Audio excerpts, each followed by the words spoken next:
Sebuah program yaitu Rumah Tahfidz, yaitu sebuah program di mana itu menghafal Al-Quran. Begitu juga usianya mulai usia dini, usia PAUD, TK, SD, SMP dan sampai usia remaja dan dewasa. Mudah-mudahan dengan adanya program tahfidz sekaligus nanti ikut gabung dalam program Rumah Tahfidz Darul Quran, adanya Rumah Tahfidz atau TPQ metodologi ini semakin berkah, semakin memancarkan keindahan Al-Quran, dan tentunya akan terpancar rahmat di desa. Siapa sih? Ya itu. Mudah-mudahan dengan adanya program tahfidz akan Allah berkahi dengan rahmat dan kasih Allah Subhanahu wa taala. Yang kedua, Ibu sekalian, kita bersyukur bahwasanya anak-anak kita yang ini adalah anak-anak calon-calon penghafal Quran. Patut kita berbangga dan bersyukur kepada Allah Taala bahwasanya sini bukan hanya tahsin Al-Quran, tapi juga ada tahfidz Al-Quran. Saya ingin bacakan sebuah hadis. Saya kira hadis ini relevan disampaikan pada malam ini. Para ulama menyatakan hadis ini hasan, tetapi saya ingin menyampaikan sebagai fadhailul a'ma. Hadisnya berbunyi, al-jannatu mushtaqatun bi arba'ati nafar. Surga itu rindu dengan 4 golongan. Ini luar biasa sekali, yang kita merindukan mendambakan surga, dan surga belum tentu rindu kita. Ini ada 4 golongan justru dirindukan oleh surga. Siapakah 4 golongan tersebut? Yang pertama adalah talil Quran, orang yang ahli baca Quran, orang yang senang, gemar dan cinta dengan Al-Quran, adalah golongan yang dirindukan oleh surga. Bahkan Bapak sekalian, belajarnya saja, anak-anak kita yang belajar, Bapak Ibu juga mungkin masih belajar, termasuk orang yang paling mulia di antara manusia. Kata Rasulullah dalam sebuah hadis yang diriwayatkan Imam Bukhari, beliau bersabda, khairukum man ta'allama al-Quran wa 'allama. Sebaik-baik kalian adalah orang yang belajar Al-Quran dan mengajarkannya. Subhanallah. Nah, kita hafal ini karena hadis ini memang sudah terkenal ya. Bisa jadi menjadi pedoman bagi kita bahwa orang-orang yang belajar Al-Quran dan juga orang yang mengajarkannya, mewakafkan waktunya untuk Al-Quran, adalah orang yang terbaik di antara manusia. Kemudian juga dengan Al-Quran, maka kita menjadi paling pahala. Tidak ada amalan sehebat baca Al-Quran. Betapa tidak kita baca Yasin, dapat pahala 10, dapat pahala 20. Itu kalau di sholat. Kalau baca dalam sholat berdiri, 1 hurufnya itu 100 pahala.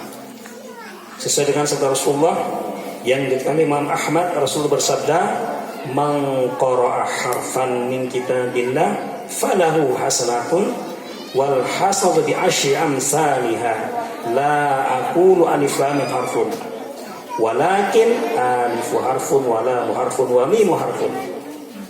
Kata Rasulullah, barang siapa membaca 1 huruf dari kitab Al-Quran, maka baginya 1 kebaikan. Yang mana 1 kebaikan ini didapatkan menjadi 10 kebaikan. Saya tidak mengatakan alif lam mim 1 huruf, kata Rasulullah, walakin akan tetapi alif 1 huruf, lam 1 huruf. Jadi artinya ketika baca alif lam mim itu dapat pahala 10. Nah, hadis ini ditafsir oleh Sayyidina Ali karramallahu wajhah. Kata beliau, itu kalau dibaca di luar sholat dan tidak punya wudu, kata Sayyidina Ali karramallahu wajhah. Kalau dibaca dalam keadaan punya wudu, maka 1 hurufnya pahalanya 25. Dan ketika dibaca dalam sholat duduk, maka pahalanya 50 1 hurufnya. Dan ketika baca dalam sholat berdiri, satu huruf pahalanya 100. Subhanallah. Mana ada pahala yang saya berbaca Quran? Kita baca Fatihah dalam sholat, berapa kali saya semalam? 17 kali. Satu Fatihah itu berisi 122 huruf. Kalikan 100. Subhanallah. Saya kadang merinding dengar hadis ini. Betapa hebatnya Al-Quran, betapa Allah ngasih anugerah yang luar biasa kepada pembaca Al-Quran itu. Hanya dalam hitungan detik atau menit, kita kadang-kadang kalau baca Fatihah itu bisa baca 3 kali. Jadi kalau kita baca misalnya tidak punya wudu, baca Fatihah 1 menit bisa baca 3 kali. Itu kita dapat pahala berapa? Dapat pahala 3.660 pahala dalam hitungan menit. Bapak sekalian, maka sungguh beruntung, sungguh sebuah anugerah yang luar biasa ketika kita bisa baca Quran, kemudian kita bisa membacanya tiap hari, mengkhatamkannya. Jadi kata para ulama sepakat, jadi katakan ahlul Quran itu bukan hafal Al-Quran, tidak. Orang yang ahli baca Quran. Tentunya kalau hafal Quran lain lagi, nilai tambah. Jadi yang tidak hafal Quran jangan merasa gimana, apakah tergolong termasuk golongan ahlul Quran, ahlullah tersebut. Jadi hadis yang pertama tadi, orang yang dikonsider ada 4 golongan. Yang pertama adalah talil Quran, orang yang ahli baca Al-Quran. Jadi banyak sekali hadis-hadis yang menjelaskan tentang keutamaan Al-Quran. Di antaranya adalah orang yang ahli Quran adalah keluarganya Allah dan pilihan-pilihannya. Subhanallah. Yang pertama. Yang kedua yang dikonsider adalah wa mut'imul ji'an, orang yang ngasih makan yang kelaparan. Artinya orang dermawan. Bagus sekalian, dengan dermawan ini dekat dengan Allah. Sebagai Rasulullah, as-sakhiyyu qaribun minallah, qaribun minal jannah, qaribun minan nas, ba'idun minan nar. Orang dermawan dekat dengan Allah, dekat dengan surga, dekat dengan manusia, jauh dari neraka. Sebaliknya, al-bakhilu ba'idun minallah, ba'idun minal jannah, ba'idun minan nas, qaribun minan nar. Orang yang pelit, orang yang kikir, jauh dari Allah, jauh dari surga, jauh dari manusia, dekat dengan mereka. Oleh karena itu, yang pertama tadi mari kita rajin baca Al-Quran. Yang kedua, ajarin kita untuk menjadi orang yang dermawan. Yang ketiga, yang ditekan oleh surga adalah wahafizul lisan, orang yang menjaga lisan. Maka Bapak sekalian, lisan kita ini luar biasa. Dengan ucapan subhanallah bihamdi, subhanallah yang bisa mengatakan kita ke surga. 2 kalimat kata Rasulullah, ringan di lisan, dicintai oleh Allah dan berat dalam timbangan, yaitu kalimat subhanallah bihamdi, subhanallah. Begitu juga dengan kalimat kita. Kalimat lisan kita bisa memasukkan kita ke neraka. Pernah dengar yang namanya orang muflis, orang yang bangkrut, yaitu orang yang dia datang kepada Allah dengan pahala puasa, pahala zakat, pahala haji, pahala baca Quran, namun lisannya tidak terjaga. Lisannya pernah memfitnah, lisannya pernah berbicara kejelekan orang lain. Akhirnya semua orang menuntut, ya Allah, itu dulu membuat nama saya hancur, ya Allah. Dia selalu menjelek-jelekan saya, Allah. Diambil, dikasih pahala puasanya. Sampai habis, masih ada yang nuntut gara-gara lisannya tidak jaga. Akhirnya dosa orang tersebut ditimpakan ke orang ini. Maka itu orang muflis, orang yang hebat baca Qur'annya, orang yang hebat sholatnya, puasanya, namun lisannya tidak terjaga. Banyak tetangganya terganggu dengan bicaranya, akhirnya orang ini masuk neraka. Maka lisan kita harus jaga. Maka orang yang bisa menjaga lisan adalah orang yang dirindukan di surga. Yang keempat, wasaumu Ramadan, orang yang puasa Ramadan. Mudah-mudahan kita semua digolongkan termasuk orang-orang yang dirindukan di surga. Ahli baca Quran, kemudian dermawan, bisa menjaga lisan, dan tentunya sebentar lagi, insya Allah 15 hari lagi kita akan kedatangan tamu agung, yaitu bulan Ramadan. Disitulah kita sering-sering lagi baca Al-Quran, karena Ramadan adalah syahrul Quran, bulan diturunnya Al-Quran. Bapak sekalian, mungkin ini dapat saya sampaikan. Sekali lagi, mari kita dukung anak kita ini. Jangan hanya mengandalkan di sini, di rumah tolong dijaga, kurangi HP-nya ya.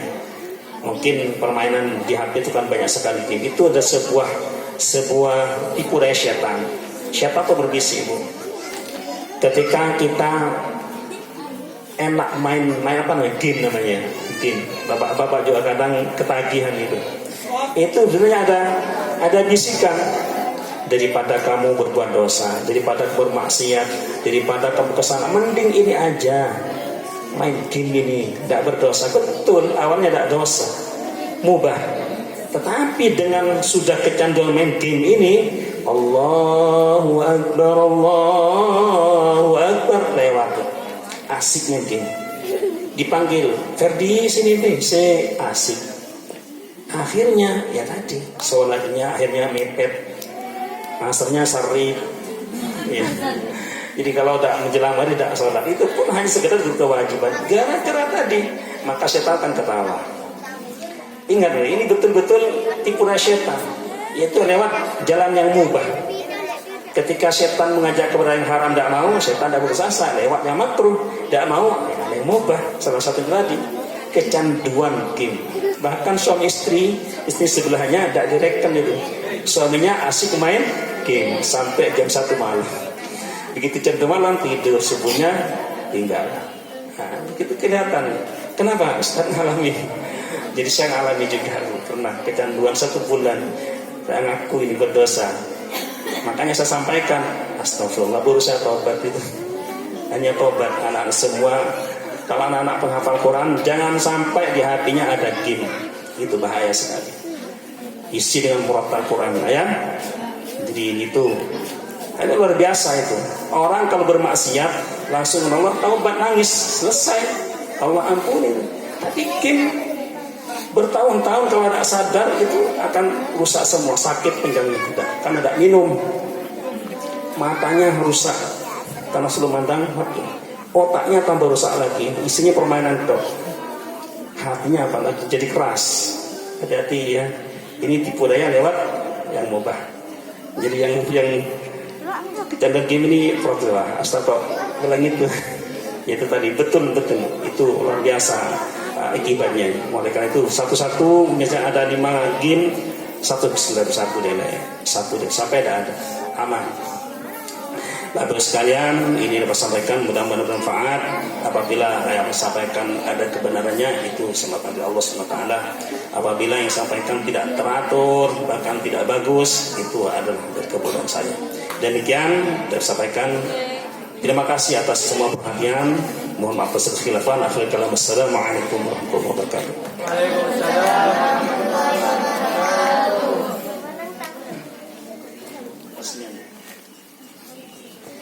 Terima kasih kami sampaikan, semoga apa yang disampaikan oleh beliau membawa kita semua barokah dan manfaat bagi kita semua. Dilanjutkan peresmian rumah tahfidz Darul Quran, kepada beliau kami haturkan.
Selasa 7 Maret 2023 bertepatan dengan tanggal 15 Sya'ban 1444 Hijriah.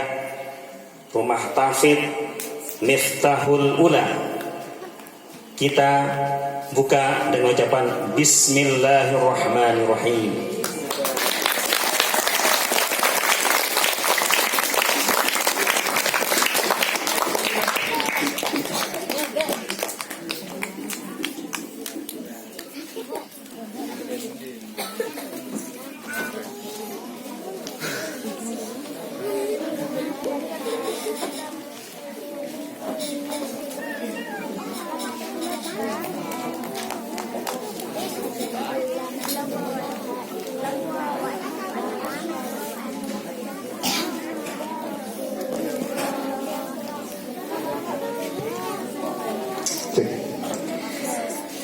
Acara yang ketiga yakni penampilan rukun Islam.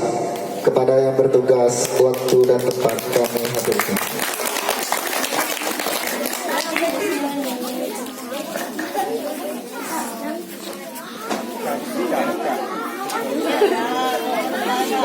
Warahmatullahi wabarakatuh.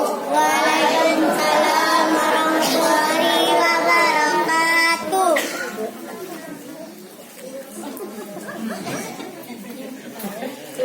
Islam ada 5 perkara. Yang pertamanya baca 2 syahadat. Asyhadu an la ilaha illallah wa asyhadu anna Muhammadar Rasulullah. Yang kedua salat 5 waktunya. Yang ketiga jangan lupa bayar zakat. Yang kelima puasa bulan Ramadan. Yang kelima haji ke Baitul Haram.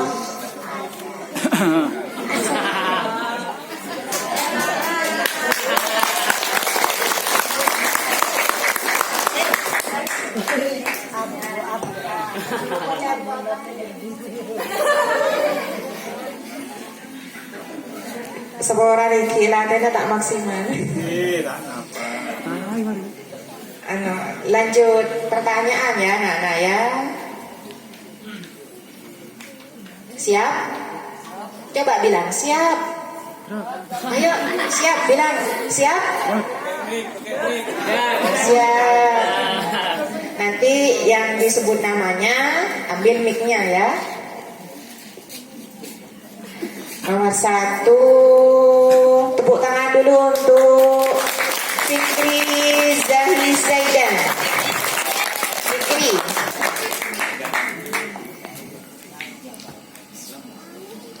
A'udzu billahi minasy syaithanir rajim. Bismillahirrahmanirrahim.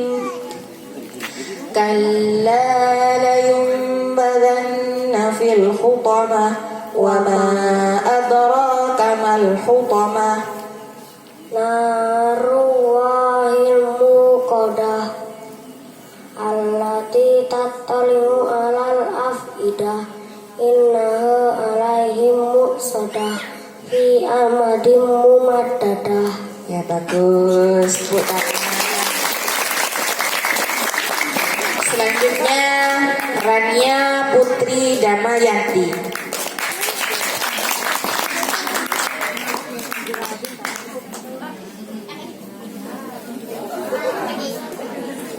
Bismillahirrahmanirrahim. Sayasla naran dzata lahab Wa imra'atuhu hammalah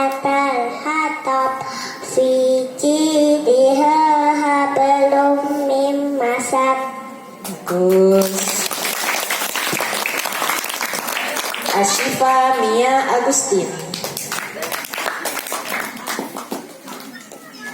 Bismillahirrahmanirrahim.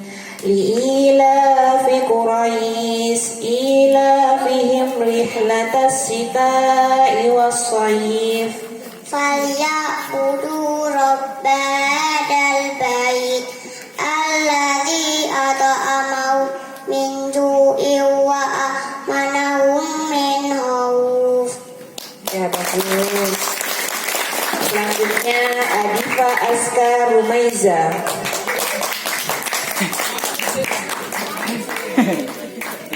Innal insana li rabbihi lakanud.